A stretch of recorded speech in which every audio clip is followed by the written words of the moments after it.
What's going on, guys? My name is Fish. This is my tank. And don't tap the glass, it freaks me out. This is the Fish Tank Wrestling thing. I guess it's not a podcast. I've still come up with a name.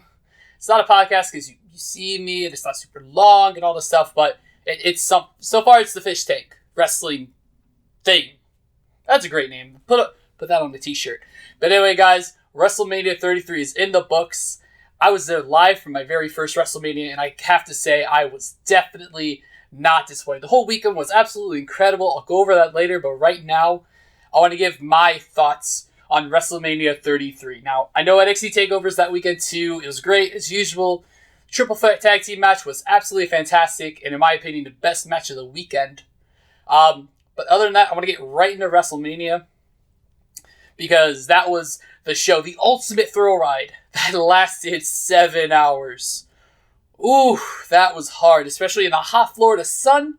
Orlando is like 88 degrees, and those stadiums outside, so it's hot. I was like super high up. I was in the 200 section, like almost very top of the stadium. Sun's coming down, I don't know, something that comes down from the sky that'll burn you. Trying to think of that Halo reference, like, oh, the Hammer Dog, that's what it was. Hammer Dog coming down like, like incinerating me. But man, when it got to nighttime, seeing the stage lit up, it was absolutely incredible. But without any further ado, let's get right started. And as you can probably tell, my voice is a little fried right now. I popped so much during the whole weekend. I went all out. Didn't care, and now I'm suffering the consequences. So very first thing, the Cruiserweight Championship, Neville defended against Austin Aries. It was a fun match, and just real quick before I get started, I know I said the first match already, but this is going to be, from my perspective, seeing the show from the very top of the stadium. So a lot of the things that commentary did, for example, I have no idea. I haven't seen anything more commentary. I got to go back and watch Roman Reigns and Undertaker with JR on commentary. I'm sure that was great. But Roman Reigns, I'm already getting to the end. Austin Aries versus Neville. Neville defending his championship. I picked that wrong. I picked a lot of stuff wrong, I think. We'll go through that as the match goes on. You can check out that video. It was a couple videos ago, but it was a fun match. It was a good long match, and it left me wanting more. I know it wasn't the best match they could put on, but it didn't need to be, because it was the kickoff. It was the first match of the night. It was the pre-show. But man, a lot of cool stuff went on. One thing I didn't notice that I saw later or heard from different podcasts and reviews was the way that Neville went after Austin Aries' eye injury. He hurt his eye. I think it was the orbital bone or something. And he went after that late in the match, kicked the ropes to kind of hit Neville, or hit Austin Aries in the neck, and then hit the Red Arrow for the win. Great match. I really hope they do more, because I want to see that match, continue and get a full-fledged match. Like, just go out there for 25 minutes and do whatever you want. Have fun, because that will be exciting. So the next match was the Andre the Giant Battle Royale, with Mojo Rawley winning. I didn't think that. I picked Braun Strowman, just like mostly everyone else. But boy, was I wrong, because he was one of the first to be eliminated in a fashion. I guess all big men get eliminated. Everyone gang up on the big guy, throw him over, and that's it. But Mojo winning, it was all a setup to Rob Gronkowski, Gronk, coming in and doing his thing, being all Gronk-like, jumping the barricade. I thought it was really funny. But it added to the experience that the security guard didn't know, or sold like she didn't know that Gronk was a part of the show. So the referees have to come and be like, oh, no, he's part of the show. Let him attack Jinder Mahal. So he comes in, does a pounce on Jinder, because Jinder Mahal threw beer or soda or whatever on him. But it was a lot of fun for a lot of good and great showing for a lot of people, whether it be Killian Dane, I think his name is. I didn't hear. Damo, he had a great showing. The Chinese wrestler, the very first one to get a WrestleMania match, I think. He did all right. Dolph Ziggler did more Dolph Ziggler stuff. Sami Zayn did Sami Zayn stuff. But at the end, Mojo wins because he's best friends with Gronk, and that got a pop from all the sports outlets. That's why. I mean, hopefully you give Mojo a push. I really hope he gets in a feud with Dolph Ziggler, because Dolph Ziggler will sell really, really well for, not Gronk. Gronk's not going to be there. Mojo Rawley. And hopefully Mojo can be a good single star while Zack Ryder's rehabbing the knee and maybe further down the line. I see him as a good mid-card guy. Maybe mid-upper if the fans like him. But let's be honest, Mojo Rawley isn't going to win a world championship. If he does, come back to this video and tell me how wrong I am. And I'll cry because Mojo Rawley's world champion. So next, last match on the pre-show, the Intercontinental Championship. Got everyone upset. Once we saw the graphic on the screen, everyone's like, oh! Dean Ambrose defends against Baron Corbin in a match that probably got restricted for time. I had high hopes for this match. I really, really did. And it was a decent match. Like, it wasn't... I don't think it was WrestleMania worthy. It was pre-show worthy for sure, but you could tell both guys, like, were kind of bummed that they were on the pre-show and had that time constraint. It only lasted 10 minutes. But they had Dean Ambrose going over, flipping out of the end of days, hitting the dirty deeds.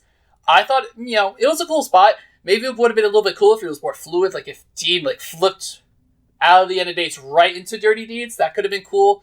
But, the match was what it was. A solid match with Dean Ambrose retaining. I'm 0 for 3 so far, but I get better in the rest of the night. It's starting with the rest of the night. Very first match of WrestleMania 33, the official show. AJ Styles takes on Shane McMahon in the match that the entire internet hated, but it turned out to be really, really great. Not great wrestling-wise. Let's be honest. Shane McMahon, not a wrestler, but it worked for him. It worked for the match. The Super Shane punches were pretty bad. Some of the holds were pretty bad. But man, you got to give him credit where credit is due. Both those guys went out determined to prove everyone wrong, to put on a great match. AJ made Shane look like $1 million, and Shane did the exact same thing to AJ Styles. And man, some of the things that Shane did as like a 40-something-year-old guy, I can't do. And of course, I'm a bigger guy. Shane's like in super great shape. But I heard people, crap all over this saying, oh, how can I believe that, Shane McMahon can go toe-to-toe with AJ Styles? And I get it. I thought the same thing. But I put that aside, actually being there, and I was caught up in the atmosphere of WrestleMania, and that crowd went crazy for all of Shane's spots. So whatever you want to say from at home, for the crowd, it worked. And it was fun. Some of the spots were really, really cool. Shane McMahon doing a shooting star press, missing, but, that was cool. He's high risk. That's what he does. And a lot of times he misses. He's just stopped doing that because he always misses. Except on SmackDown or Raw. But it was a fun match. AJ going over, obviously the right choice. Now, I'm recording this Tuesday, obviously. So I don't know where he's going with the Superstar shakeup. Been speculation that he's going to Raw.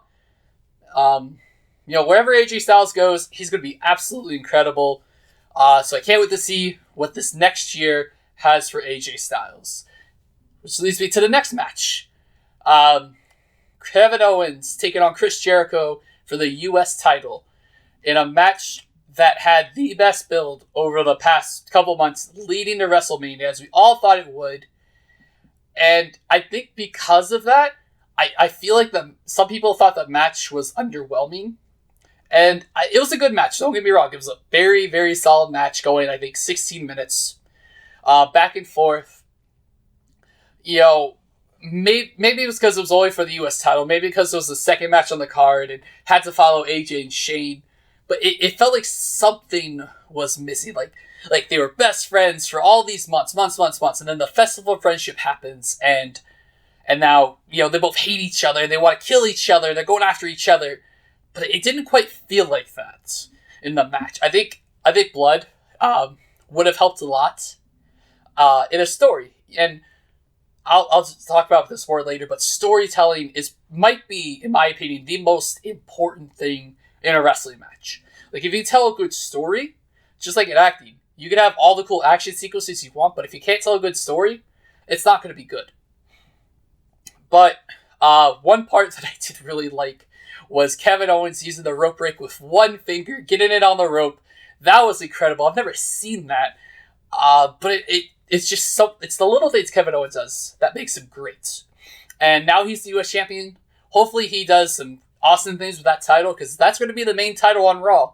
If the rumors are true that Brock Lesnar is holding the Universal title all the way to next WrestleMania to fight Roman Reigns, who we'll get to later, Kevin Owens, that Universal, I keep saying Universal, that United States title is going to be the most prestigious title on Raw.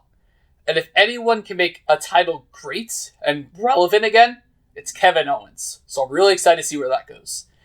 Next match was the Raw Women's Fatal 4-Way Elimination match. Love the elimination style for title matches. Got Nia Jax, Sasha Banks, Charlotte, and Bayley coming out. Nia looked strong. She looked great in like the 4 minutes she was in the match. Let's be honest, she's still really, really green. She has potential, and I want to see her get better. I really do. I've said it before, I'll say it again. The brand split really hurt a lot of really green people. And if Nia stayed in NXT for a little bit longer, she would be that much better when she got called up to the main roster. But the way that, the other 3 women had to team up to take her out was great. It protected her, made her look strong, and she didn't lose anything by losing the match. So then we got into a little bit of shakeup of last year's WrestleMania. We had 3 of the 4 horsewomen, minus Becky Lynch, obviously, and they did great in the limited time that they had. They only had a couple minutes after Nia got eliminated to do their stuff. The twisting moonsault that Charlotte does is amazing. She's great. I think we are witnessing, something great in Charlotte Flair. She is going to be huge. So I'm honored to see that, to be a part of that. Like, if someone saw The Undertaker, because we'll talk about him later. Like, the very first time we saw The Undertaker, Survivor Series, and Vince McMahon goes, "Look at the size of that ham hock!" That was a special moment. Minus the ham hock, but, it's classic now. We're seeing that with Charlotte Flair. Same thing with Sasha, same thing with Bayley. If the trajectory goes the way it's going, the women's division in WWE will be incredible. So the final 2, surprisingly, was Charlotte and Bayley. Bayley going over with a macho man elbow drop from the top rope. And I was surprised with the end of that match. I didn't think she'd win with an elbow drop, but she did. She got a WrestleMania moment. You could argue that it would have been better if she won the title at Mania as opposed to getting it or defending it at Mania. But either way, congratulations to Bayley. Hugs for everyone. Hugs all around. A lot of fun in this match. Alright, so next match on the card was the triple threat ladder match. You had the champs, the Club, Gallows and Anderson. You had Enzo and Cass, how you doing? And then you had Cesaro and Sheamus. But then, New Day comes out. It's now a fatal 4-way. Who's it going to be? Who? I was hoping it was the Shining Stars, but we got the Hardys. I really want to see the Shining Stars get the WrestleMania moment. They really deserve it.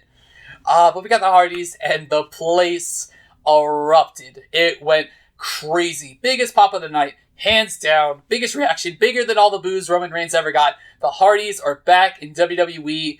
They won the Raw Tag Team titles. Revival are now on Raw. I thought they were going to SmackDown. DIY would be in Raw. It might be reversed. I don't know. But the tag team division on Monday Night Raw got that much better. It's now relevant again. It is now great again because the Hardys are there, because the Revival's there. And now you have this dynamic with the Club. Book right, one of the greatest tag teams on the planet. You got Enzo and Cass. Enzo being one of the most charismatic guys, and Big Cass, one of the guys that has so much potential. Cesaro and Sheamus, they're great, no matter what they do. But this match was fun. Had all the Hardy spots that you normally see. Twisted Fate off the ladders. Just crazy Swanton Bomb off like the 1,000,000-foot ladder. Poor Cesaro had to take the brunt of it. Either because maybe Jeff missed the spot, went too short or whatever. And then Sheamus had to roll off the ladder to sell it. That was kind of funny. But the Hardys, new Raw Tag Team Champions. And we're going to see just how broken they can get without breaking the law. So Hardys, congratulations to Matt and Jeff who reinvented themselves, took a risk, and it paid off at WrestleMania. So the next match after that, the mixed tag team match, you have Miz and Maurice taking on John Cena and Nikki Bella with special guest re-announcer Chocolate Thunder himself, Al Roker. Man, that place hated Al Roker. And he did not help himself by saying that he was Chocolate Thunder. Oh man, that ruined any push Al Roker is ever going to get. He pretty much became the Red Rooster, but he's Chocolate Thunder. But the match was what it was. You know, Miz got his stuff in early. The crowd was super over on Miz. You know, they're chanting the yes when he's doing the kicks, mocking Daniel Bryan. But man, the Miz has such a great year. I really want to see him in the main title picture. He deserves it. He went from that guy everyone hated in a bad way to being that guy everyone hated in a good way. He's rivaling Charlotte. He might be the best. He's definitely the best heel on SmackDown, but he might be the best heel in WWE. But the match was for one thing and one thing only, and that was for the post-match. John Cena popping the question, finally, after all these years of being portrayed as a jerk on Total Bellas and Total Divas, that he didn't want to get married, didn't want to have kids, he finally popped the question.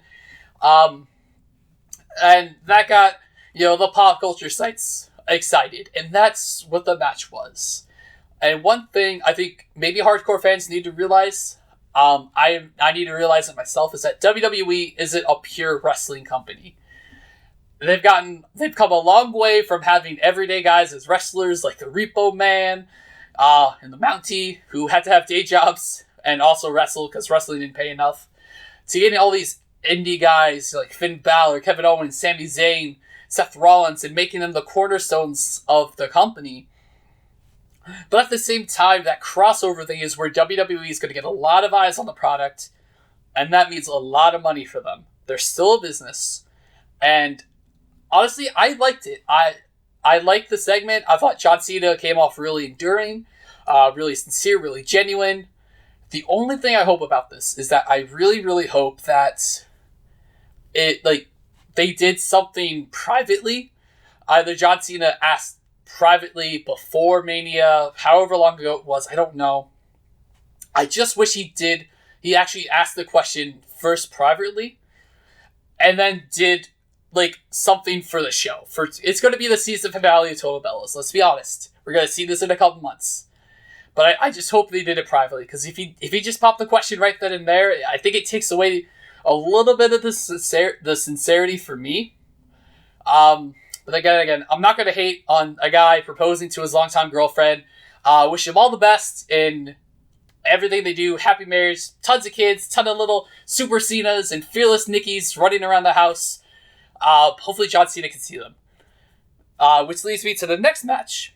Was the unsanctioned match between Triple H and Seth Rollins in a match that was really, really long. That match went on a long time. The entrances were long too.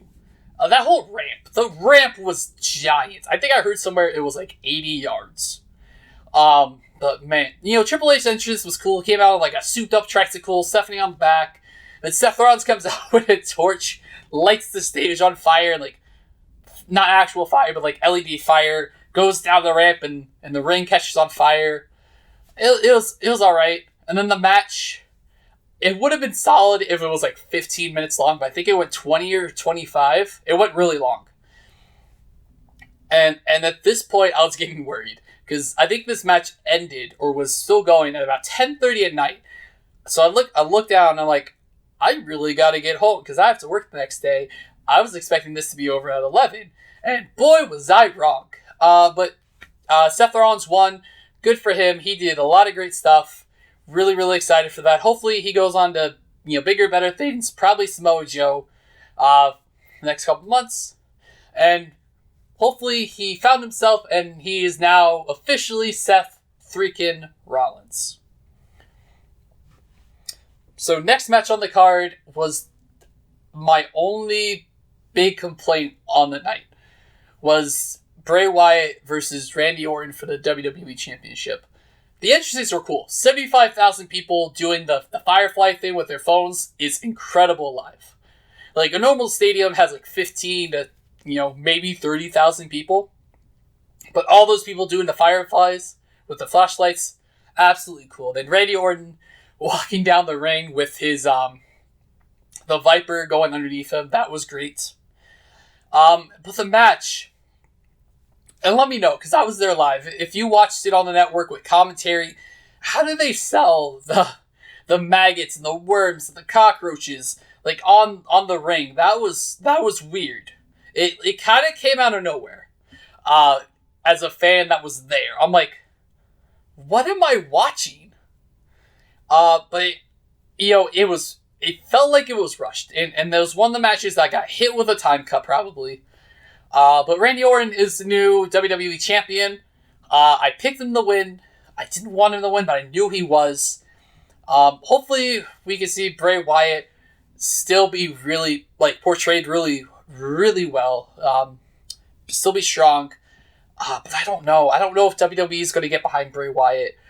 It felt like AJ to Cena, or Cena was a transition champion. And then he dropped it to Bray, who was also a transition champion, for Randy Orton. So I don't know. Maybe Orton's a transitional champion for someone else. I don't know, but I really hope that Orton has a good title run, because he's known for being not very great in title runs. But the match, it just wasn't working for me. I wanted to like it, I really did, but it just wasn't there. So the next match, in my opinion, would have made or broke WrestleMania. Goldberg taking on Brock Lesnar for the Universal title. And again, I was super worried about this match, because if this match went on last, which it didn't, but went only a minute, that would have ruined WrestleMania. As great as it was, the entire time, if they did the same finish, either way, with Goldberg or Lesnar going over, it would have ruined WrestleMania. I feel like the crowd would have turned on both those guys, like they did at WrestleMania 20, I think it was. But it turned out to be the best booked match of the night. Maybe not the best. An argument can be made it was the best. But they pretty much added 3 spots from their previous encounters. 4 spots, excuse me.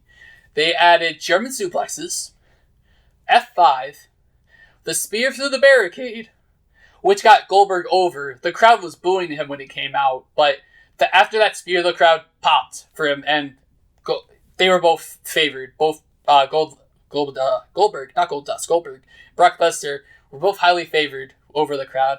And then one of the coolest spots was Brock Lesnar, who was billed at about 300 pounds. I think it was 290 something.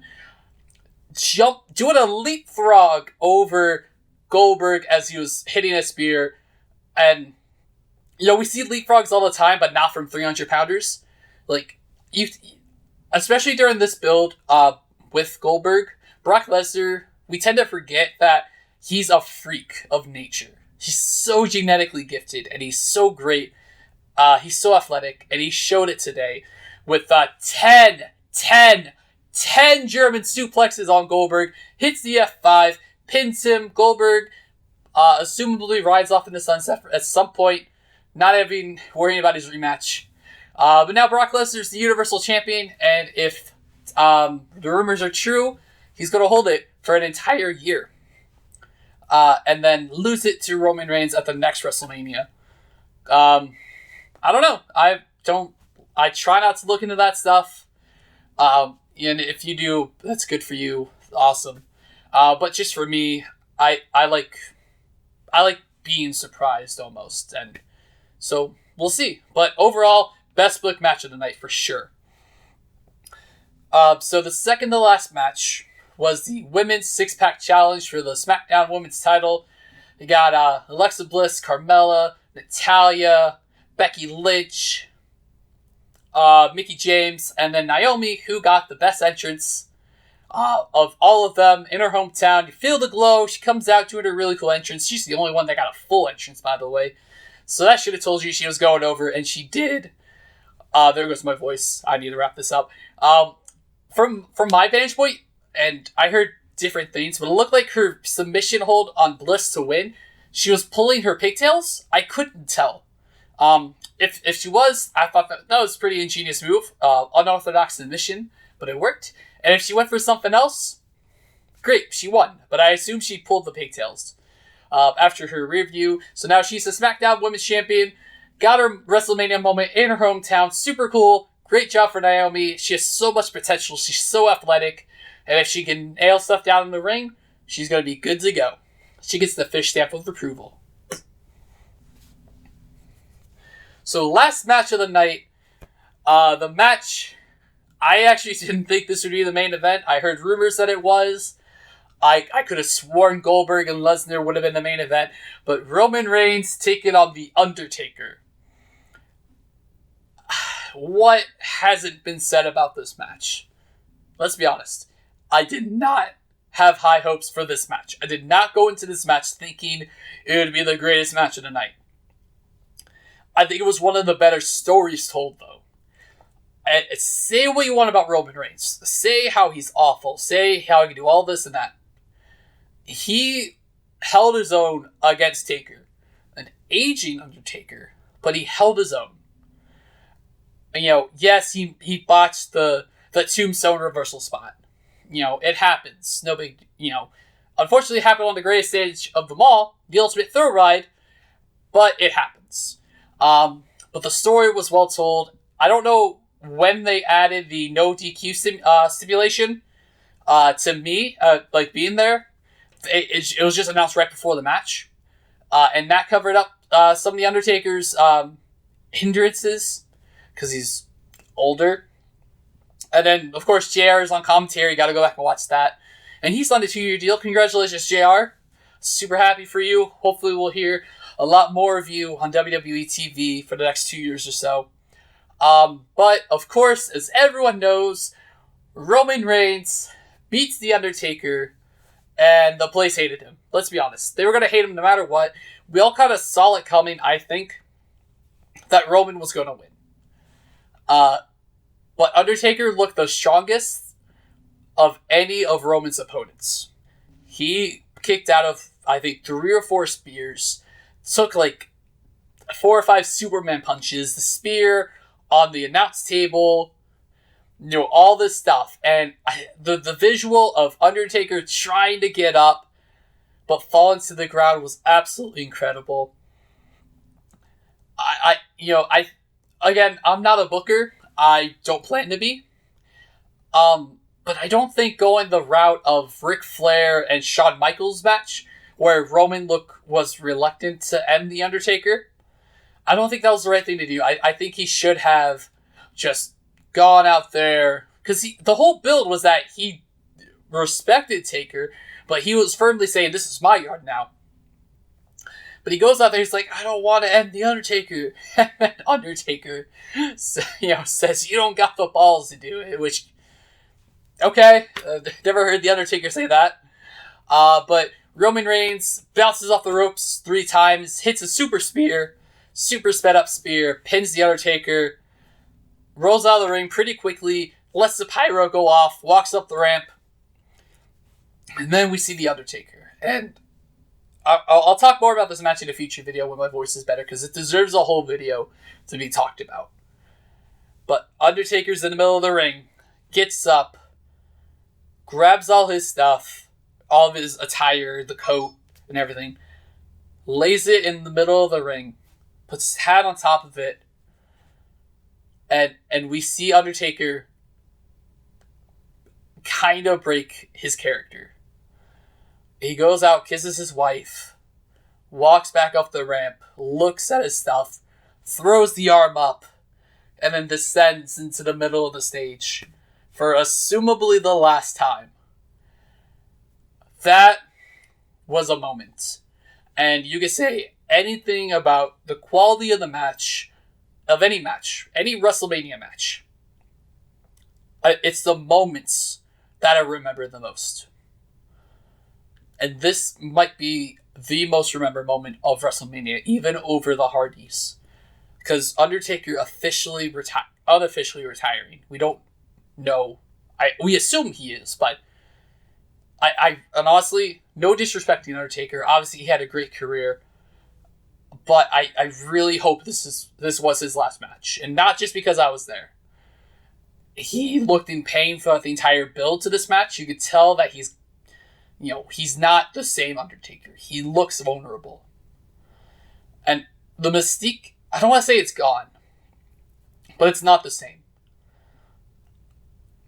And that was incredible to watch. I think it hit me the next day. It's like, wow, The Undertaker has retired. And that's when it hit me. It's like, man, The Undertaker, we're not going to see him again until the Hall of Fame, assumedly. I think it was such a great way to cap off this WrestleMania. And you could take whatever you want about the finish, whether you hate Roman Reigns being Taker, whether you love it. This was one of the better WrestleManias. I'm nowhere near qualified enough to say it was the best WrestleMania, because I don't know too much about wrestling history. I really got into it, during the Cruiserweight Classic, and that's why I started making these videos. But this was a very good WrestleMania. Nothing was bad. I feel like some things were missed, but nothing was awful. And if there's one thing I can say about this WrestleMania going forward, this WrestleMania had so much talent, but not enough stories. That's kind of the reason why you see Shane McMahon or AJ Styles taking on Shane McMahon. That's why you see all these guys like Luke Harper, Sami Zayn, Braun Strowman on the pre-show. The entire SmackDown tag team division was on the pre-show. That's why we didn't see Samoa Joe or Finn Balor.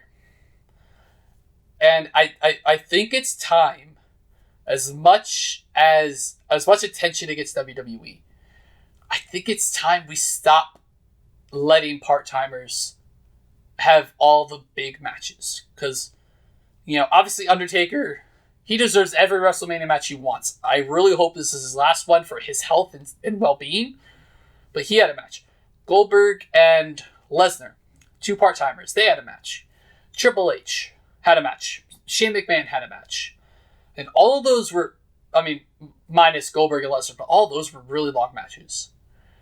John Cena assumably is going to be a part-timer. And you see all these great athletes who aren't getting WrestleMania opportunities because all the older guys are taking their spots. And it's the exact reason CM Punk left. And the roster right now is so big between the brand split. Like, sometimes we kind of see weaknesses in certain areas, but we forget how big it is. There's a lot of people on both brands. And they're so good. This is arguably the best roster WWE has ever had in terms of in-ring talent.